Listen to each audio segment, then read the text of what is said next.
మళ్ళీ నేను రైతులకు పంట నష్టపరిహారం ఎవడు ఇవ్వట్లేదు, ఈ ప్రభుత్వం పట్టించుకోవట్లేదు. నీలాగా మేము చేయట్లే. మేము ఎక్కడ నష్టం జరిగింది అనగానే రాష్ట్ర ముఖ్యమంత్రి రేవంత్ రెడ్డి గారు మిగతా మంత్రివర్గ సదస్యులు అందరితో మాట్లాడి, నాతో కూడా మాట్లాడి వెంటనే దీని మీద మనం చర్యలు తీసుకోవాలని చెప్పి మా మంత్రి, వ్యవసాయ శాఖ మంత్రి, కోఆపరేటివ్ మంత్రి, మిగతా మంత్రులు, ఇన్ఛార్జ్ మంత్రులు అందరూ ఎక్కడోళ్ళు అక్కడ జిల్లాలు తిరిగి ఎన్యూమరేట్ చేయమని చెప్పి నష్టం ఎంత జరిగితే వాళ్ళకి మనం ఆదుకోవాలని చెప్పి స్పష్టంగా ఆదేశాలు తిరుగుతుంటే, ఇప్పుడు నువ్వు తౌదునమ్మ అడిగి పోయి వీళ్ళు కాంగ్రెస్ వాళ్ళు ఇట్లా ఎప్పుడు 3 నెలలు కాలేదు, కాంగ్రెస్ వాళ్ళు ఇవ్వట్లేదు అంట. మళ్ళీ కరువు వచ్చిందంటూ వీళ్ళు రాగానే వర్షాలు పడట్లేదు. వర్షాలు ఎప్పుడు పడతాయండి? వర్షాలు పడేది జూన్ మాసంలో ఋతుపవనాలు వస్తాయి. జూన్ మాసంలో కదా పడేది. ఎవరున్నారు జూన్ మాసంలో? జూన్ మాసంలో పాలనలో ఉన్నది 2023-24 తమరే కదా.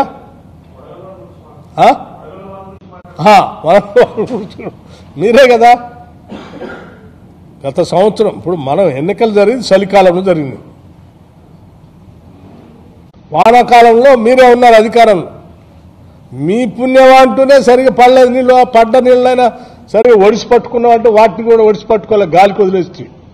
వాటిని సక్రమంగా ఒడిసి పట్టుకొని నింపుకొని ఉంటే ఈ పరిస్థితి. నువ్వు వాటర్ ప్రాపర్గా నీ వాటర్ మేనేజ్మెంట్ లేకపోబట్టే ఈరోజు కరువు వచ్చింది. ఆ పడ్డ నీళ్ళని నీ టైంలో పడ్డ నీళ్ళని, వర్షాకాలంలో పడ్డ నీళ్ళని జాగ్రత్తగా రిజర్వాయర్స్లో ప్రొటెక్ట్ చేసుకొని జాగ్రత్త కాపాడి ఉంటే ఈ పరిస్థితి వచ్చేది కాదు. వర్షాకాలంలో నువ్వు ఉంటే ఎన్నికలు జరిగి మేము వచ్చింది, చలికాలంలో ఎన్నికలు జరిగి మేము వచ్చింది, అధికారంలోకి వచ్చింది డిసెంబర్లో. ఇప్పుడే వర్షాలు లేవు కదా. మళ్ళీ జూన్లో వర్షాలు పడితే వాటిని ఎట్లా మేనేజ్ చేయాలో, ఎట్లా మెయింటైన్ చేయాలని మేము చూస్తాం.